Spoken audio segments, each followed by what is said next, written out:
of the show. Thank you for having me. Thank you. Not at all. We were just talking about how we first kind of came into contact. It's my second show as an English National Opera Harvard artist. Yeah, and it was my first. It was my ENO debut. I know. I was very lucky. And I was the musetta to your wonderful Mimi, which thank you. No, it's always, particularly in a big house debut like that, it's always lovely to have generous colleagues, and so I was very thankful to have you. Well, I was really thankful to have you because, it was I had done Clara previously, but then Musetta was quite great acclaim as well. I saw one of the orchestra rehearsals. It was no, thank you so much. And we would always. I loved my favourite bit of being in that. You don't know this, but I'm going to tell you it now. My favourite bit was we would be sitting in the house in Act 3, and. The orchestra would go, and then you were like this machine. It was just like your voice would go parading over the orchestra, and we would all go, yes! Oh, it's good to know that I had my goofies on stage. You so did. I mean, we loved it. I mean, it was so wonderful, just so wonderful to be working with someone of your quality. And thank you, Nadine. Well, great. It was exciting. Anyway, we're at 9:01.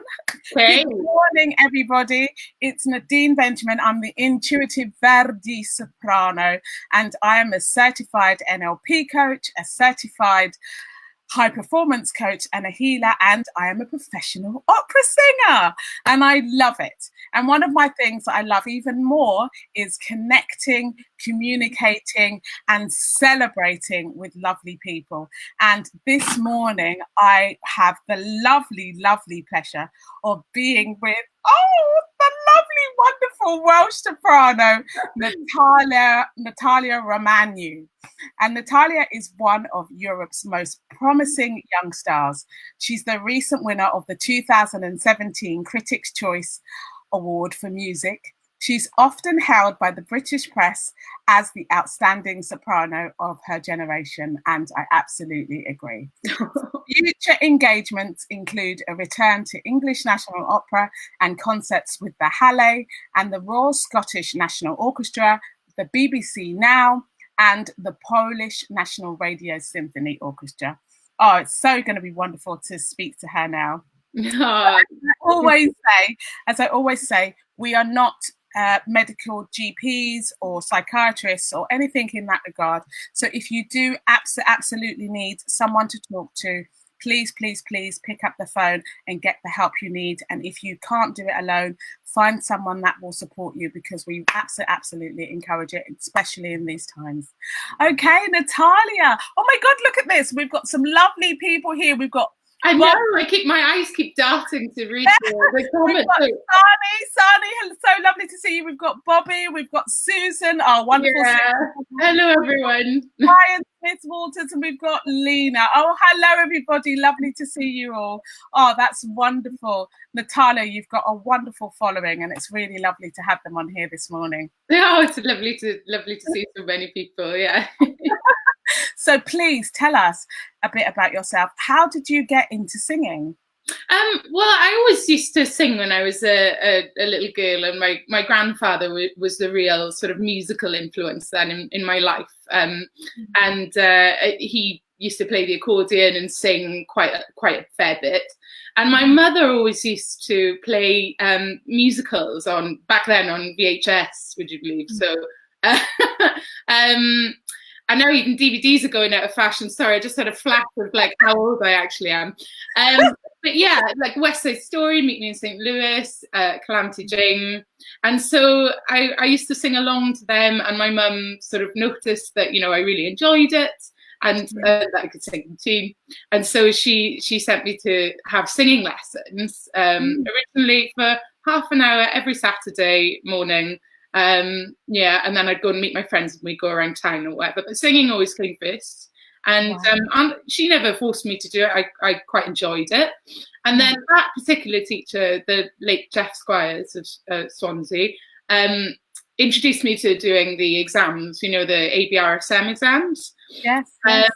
And then I got to about grade 5, and of course grade 5 onwards you have to do the theory test. So a very lazy sort of, you know, 13-year-olds couldn't really be bothered to do that at the time. And then later on, I still kept the singing lessons going, but later on when I was 16, I started to have classical singing lessons with a lady called Penny Ryan in the Mumbles in Swansea. And she really introduced me then to the concept of opera, and that you could use language, music and drama combined, which is what I really loved when I was doing my A-levels. And she got me to audition for a couple of the colleges, and really the rest is history, because I feel very lucky to have sort of been on the journey that that was initiated by her then. Do you remember the first time you kind of sang in public? Well, I used to sing in public quite a bit when I was about 16, and it was always in this church in Oystermouth in Swansea. And before that, I was part of an amateur dramatics group called Classic Theatre School. So it was a very different style of singing with a microphone, obviously music theatre. But yeah, I mean, I always used to just thrive on I didn't really ever get nervous, and I think that's to do with you know, being a vulnerable young singer who just you know, is fearless, because you know you haven't had any sort of worries to contend with, and that feeling so liberating. And you're still fearless now. Yeah, well, I try. I think the older you grow, the more aware you are of circumstances, situations, everything else. But if you can really hold on to that, even just a bit of fearlessness every now and again, then it's so liberating, isn't it, to just get on the stage and just not all feel the fear and do it anyway. Yeah, absolutely. Susan Jeffers, the book by Susan Jeffers, Feel the Fear and Do It Anyway. Yeah. I mean, in terms of your fearlessness, I mean, I've watched you now do the La Bohème, and I watched you in the new opera that E&O did. Oh, the ladies. Yes, Jack the Ripper. That was it. Sorry. Yeah, that was really powerful. And recently I saw you do the Madame Butterfly, and wow, you fearless queen. Thank you. Well, I think for that role you need to be so sort of assured that you can get through it in terms of pacing. And not only in a room, but on a stage where emotions, particularly in that opera, as you know, are very high. Yes. And that can be a strong contender for, you know, coming a cropper, I think, in that role. But yeah, you know, it was my first go at the role, and in a massive house, no less. So I was very happy for, you know, for the short run. Yeah, but what is always great about you, and I think that's one of the things that people love in your singing, is that there is this security, there is this poise, you know, and there is this stillness that's so wonderful when you sing, and we know that we can trust you to deliver. And I think every time I've seen you sing, you've just been one of these people that just says, I'm here, I'm present, I'm going to deliver, and I'm going to do a great job. And that is wonderful and inspirational to witness, you know. So we've got Marjorie here saying, looking forward to hearing Natalya at the Blackheath Hall's virtual opera gala with Nikki Spence very soon. So generous of her to give her wonderful talent to us. That's wonderful. Morning, Tanya. And then Susan is saying, lovely to hear a Welsh accent. I live about 12 miles from Swansea, which is lovely. I'm from Swansea. I wanted to ask, what does singing mean to you? Singing for me, it's so funny, because I think this is a question that is more sort of like prevalent now more than ever. What does singing mean to me? What does it mean to all of us singers who are, you know, sadly struck down along with everyone else in the world? But singing to me, I think, is the way that I like to express myself. and to have the freedom to do that on any stage in any capacity is a real blessing, actually. And so singing is very important to me. I think it's more than my livelihood. I think it's without sounding too cheesy, it's sort of who I am, and it's our purpose, isn't it? You know, and so to have that sort of taken away from us ever so slightly at the moment feels a little bit sad. But you know, we have to keep it going, which is exactly what we're doing now. You know, sharing everything on a forum such as this, and yeah, I mean, I know some singers at the moment find it quite hard to do anything, to feel motivated or to sing, but actually I caught myself doing scales around the house yesterday, and I just thought to myself, yeah, well, you know, it's obvious that I want to sing now. Don't put too much pressure on yourselves to, you know, to say I should be proactive every day, I should be warming up every morning, this is what I should be doing. I think take the pressures off at the moment, and it's really for you to find, you know, your connection with your singing and what that is at the moment, and what it means to you. And for me at the moment, it's really, it keeps my mind going, it keeps everything activated. And yeah, sometimes it's my way of expressing myself. Sometimes I sit here and won't be able to quite sing because the emotion is too high, but that's okay. I think you have to forgive yourself. But singing is definitely a very, very large part of who I am, and I'm so thankful for that. And I sincerely hope that our industry can recover in the best way possible. And I know that we're all behind it. In a giant force of hope. Yeah, absolutely. I mean, I've got nothing more to say. I'm not even going to add to that, Natalya, because you just said it so beautifully. So what I would love to say, though, is that in that, you know, they say that in that pain that we have, or in that struggle, or in that challenge that we have, we find a moment for joy. And you've been finding little moments for joy on TikTok. Yeah, the over 30s club. Goodness me. Well, I kept seeing these videos on Facebook and Instagram of these, well, celebrities probably more likely, doing dances, and I thought, I like to dance, you know, I always fancied myself as a bit of a dancer on the side. And so I thought, oh, well, it must be an app for learning dances, so I'll download it. I'll have a look. And there were no tutorials anywhere, so I just, you know, got the hang of it in the end. I have to say, it's quite tricky if you're, you know, of a certain age, over 30. Seriously, there's a hashtag saying over 30 TikTokers, and I just, oh dear. But I'm one of them. I am one of them. And it cheered me up no end. You know, I mean, when we had the immediate lockdown and everything was cancelled, it was, you know, a bit of fun, and I was very active.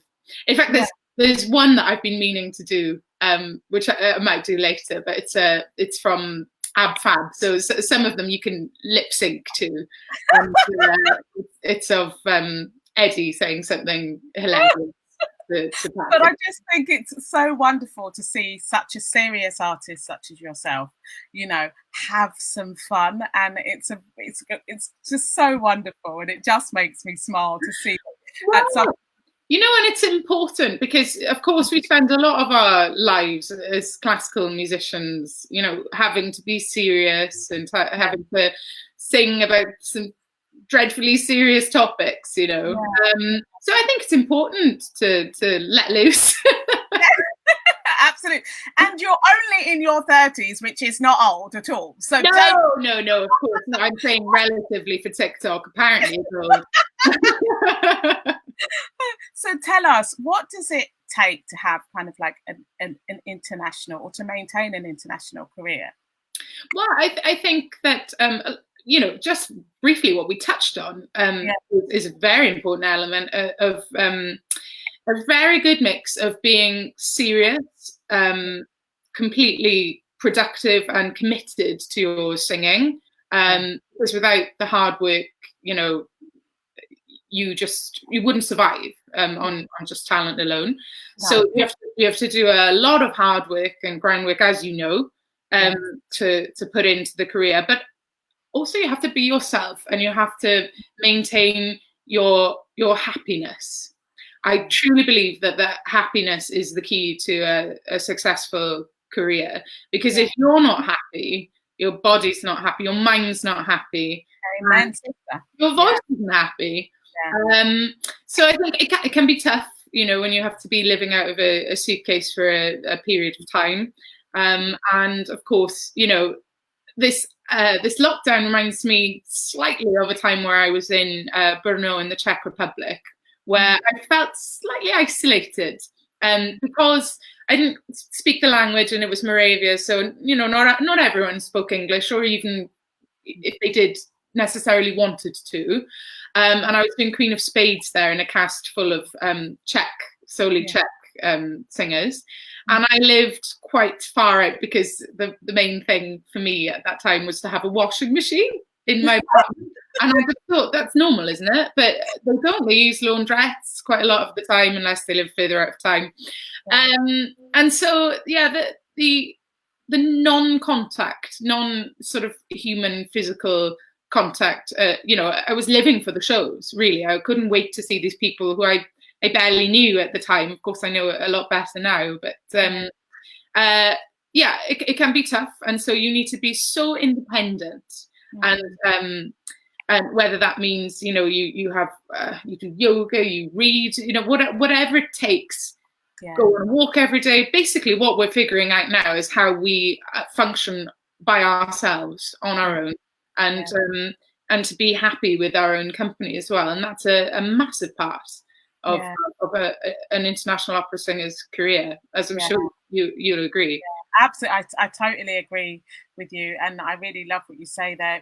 Because when we do check into that space, we become our optimal selves, and the energy that it takes to sustain that, especially when you're going through a role.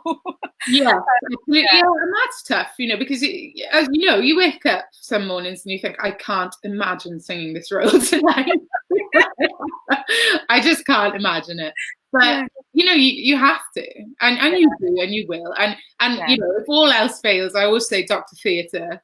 It takes over, doesn't it? Once you get there, it just takes over. It's just like, we're in. Yeah, exactly. But you need to, you just need to do you. I love that I said that this week.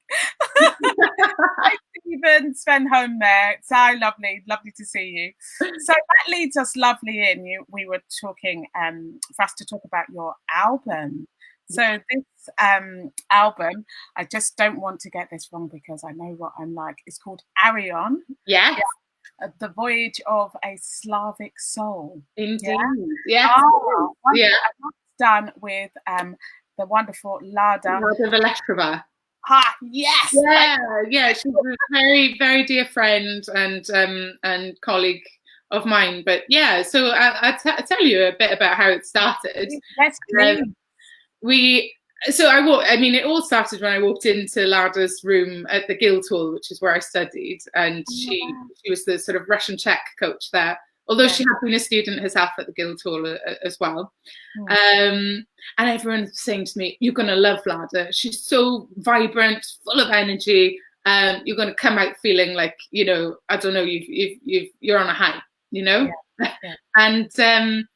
And sure enough, that's exactly what happened. But also there was this connection of, and I didn't bring any Russian or Czech music to her, because at that point in my youth, I hadn't ever studied any. And immediately she put me into her Russian song class, got me to learn 2 songs, one of which is a Rimsky-Korsakov song, which features on the album, and it's the very first song, which is very poignant to us, because it was where our journey began. And that song is Gorny Mi Ticho. And so that's where the journey began between Lada and myself. And then as the years went on, we kept in touch. I went to Houston. And Grand Opera, wasn't that? In Grand Opera, yes. I studied there in the opera studio there as a young artist. But I kept in touch with Lada. And when I came back, I was employed to do Garsington's Eugene Onegin. So we sort of reignited our flame of friendship and love for music, and in particular that repertoire. And, you know, we just had so much fun doing Onegin and then Yenufa. I mean, the thing with Lada is that she's so in demand for all these, you know, language, you know, because she's such a specialist in the, exactly. Language. So I felt very lucky to have spent all that time with her. From sometimes we'd be going from one production to the next together, which was lethal. For the rehearsal room and both of the local pubs. What a lovely connection. Sorry? What a lovely connection. Oh, I mean, it really is a very special connection. And but what's so great about it is that I think Lada will agree, we pull the best out of each other artistically. And she certainly does for me. And I look up to her a lot. You know, what was funny is going from a teacher-student relationship to somewhere that is more sort of equal in my eyes, because of course for her, you know, I'm sure it's always been a very equal relationship, but she's always been someone that I've looked up to and seen as having sort of far more knowledge than I do, which of course she does.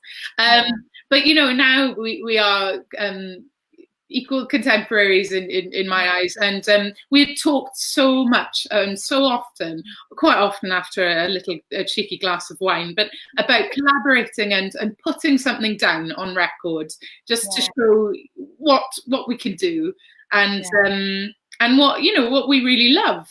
And so it was in 2018 when we were doing Onegin and Scottish opera together that we would sit down on the weekends in my Airbnb and would go through all these songs. And I mean, this is where her knowledge comes into its own, because she can just recommend songs, you know, based on my personality as well as my voice, you know. It was really lovely, and we just went through things, and she'd go, "Do you like this?" And I'd go, "No, not a bit of me. Let's move on." And then, you know, some of the things that she didn't expect me to love so much, such as the Janáček folk songs, which feature on our album. I mean, I love them. They're just a very different style of any other song composer. And so we just basically put down exactly what we wanted to do. And now here we are in 2020 releasing it during a pandemic. What a time, because I mean those songs are hearing, what is it? What do I want to say? Some of those harmonies as well for the heart, that the folk in them, the stories, and the melancholy as well. Yeah, that's what I want to say. Thank you. You've got me. Thank you. Is right in this time. Yeah, I mean it's very prevalent, I think. Yeah, absolutely. And I mean, okay, we didn't mean for it to be released during this pandemic, of course, but I have had messages to say that, you know, it is comforting, and that for me is a massive winner, because that's what we want, you know, to comfort people and to bring some peace and hope, actually. And being as, you know, live music has been taken away from everyone at the moment, although it's great now because I believe some countries are exploring ways of you know, bringing it back to our audiences again. But if you can't have live music, then what better to do than to listen to something new which has come out on recording, you know? So in some ways, it's a good time, you know? You have to take the positives, I think. It's really interesting because when I originally did my Love and Prayer album, and that was a debut album for myself, and it was just, for me, the songs, like you said, is of what I wanted to put on the album.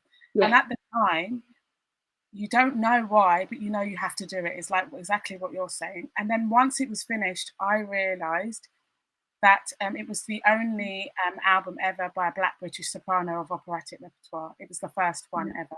And like yourselves now, you started this from the intention of two people coming together, wanting to connect, wanting to to speak the truth from what you had learned along the way. Yeah. And because you did that, you have met a time where your album will be healing a nation. Yeah, well, I certainly hope so. That's a really lovely way of putting it. Thank you. Yeah, and I think when your intention is coming from that pure place, history meets you. Yeah. Yeah. And I just celebrate both of you for taking that road, that journey, because I know, you know, even in the recording sessions, tell us a little bit about those recording sessions. What were they like? Well, you know, I mentioned it briefly to you just before we came on live here. There's something about knowing the fact that you're being recorded, for me, which is completely horrifying. You know, I spoke to Susan Bickley actually shortly after I'd done we did the session in two bouts of recordings, and I said, you know, when the microphone goes on, I just can't breathe initially, and it takes a couple of attempts then to which you're aware of, because you know you're going to be recording all day and you don't want to tire the voice. But I said I just find that my breath escapes me, and I'm trying to be like all sort of quiet around the mic, because I know what the sound is going to be like, you know, and I can hear it in my cans. It's like radio silence, you know. You're so frightened to sort of spoil it. A weather breath. You've got a wet. I've heard your breath. It's like an engine. You can't apologize for it. You know, you need to take that because you need to sing. And I just think it was a new concept for me. But Susan Bickley said to me, "Oh no, I love recording because you can just do it again if you need to." And I thought, exactly. You're right. But because it's so out of context from a performance, you know, you sort of have the audience to sort of you know, bounce off. It's, I don't know about you, but I found it quite horrifying until I sort of settled into the groove, and then I felt like the queen of recording. By the end of the day, you know? Well, you're such a stage animal, you know, but you know, you've just crossed the skills now. You're going to be just like great as a recording artist as you are on the stage. And I hope so. Thank you. Absolutely. We all have our way. So Cio Watson is saying, good morning, Cio. Good morning, Cio. And Rebecca Louise Dale is saying, incredible. Can't wait to hear the album. Oh, thank you, Rebecca. Everybody really excited about this album now, and we are, because you as a person are wonderful, and knowing what that's going to come out and what we're going to hear. Wow, thank you for giving me the opportunity to come on here and talk to someone that I know and love, and it's really refreshing and very, very lovely thing to do in these times. So thanks. Yeah, what? It's an honour for me, absolutely, because you inspire me, and I love people who inspire me. And so to hear your thought processes and, you know, your journey, and to see this wonderful album is just, yay! We're all behind up. So the next thing I wanted to ask, like, in terms of recording, what 3 tips would you give to people? In terms of recording, or just tips generally? Tips generally. Go on. Generally. Yes, I would say they were more specific for recording. I would say generally, I've been thinking about this recently, because of course, you know, this is the time to let our minds go wild. If I were passing information on to any aspiring singers, I would say to listen, to engage, and absorb. And if that means writing down things that your teachers or any influencers or artists have said, do it.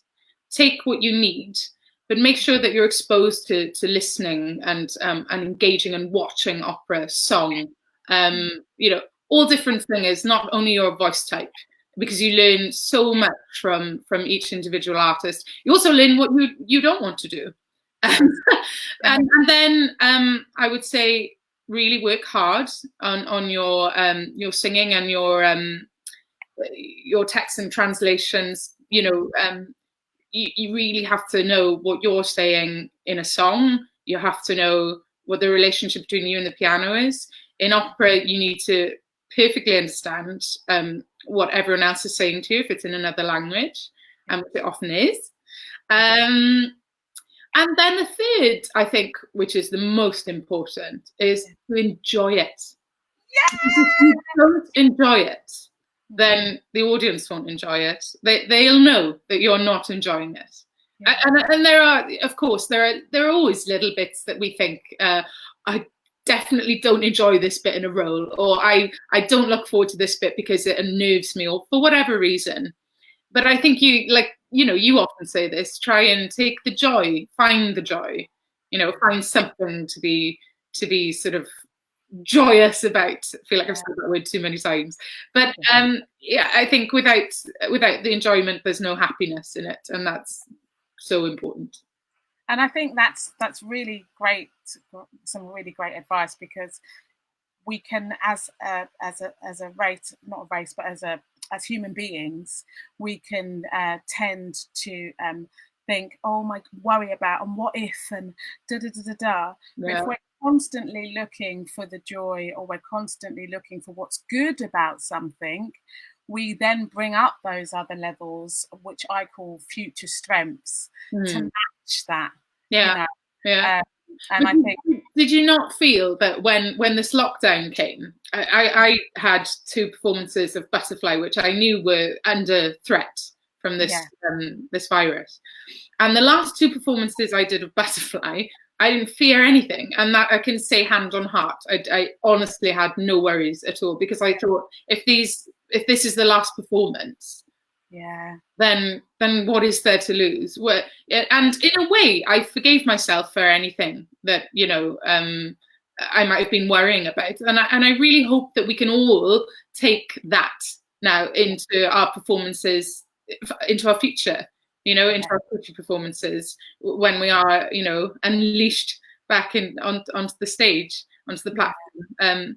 But I think that when your art is under threat, all your inhibitions are released out of the window, just completely, just out of the window.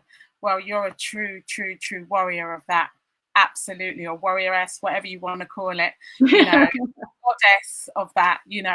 It's wonderful to see somebody with such a great attitude, in life, and to have that, to always be looking for the good things, to be always be looking on things to learn and grow, and to have the mindset of just wanting to be the best that she can be. And I just love that in you, and it's an inspiration, and I'm sure you have cheered a lot of people up this morning. Oh, well, if I have, then great.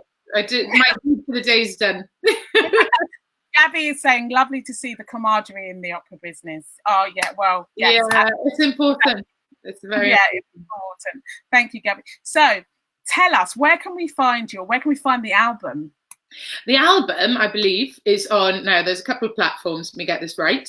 Amazon Music, Europa Disc, Presto Classical, iTunes. Yes. Did I miss one? At Spotify. Yes. And the album is, as we see here, Arion, Voyage of a Slavic Soul. Indeed, yes. Yeah, you can find the link in my bio on Facebook and Instagram if you would like to order a copy. Oh, yes. Oh, we would love to. I'm sure.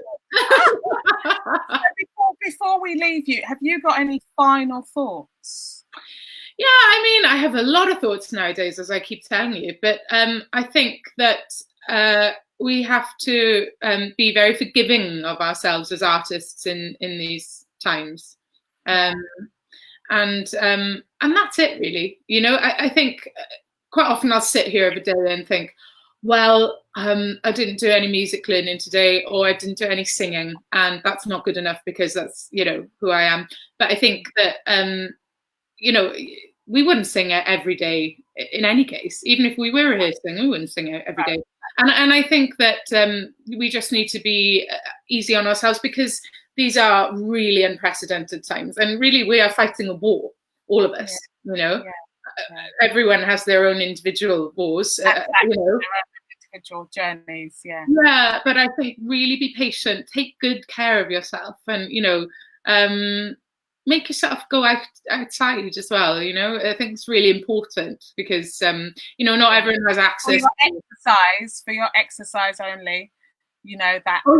Yes, and also just to see the daylight and the sunshine. yeah, keep 2 meters apart, people, still, because I know they're talking about lockdown easing, but you know, the 2 meters is going to remain the social distancing, I think, for a while.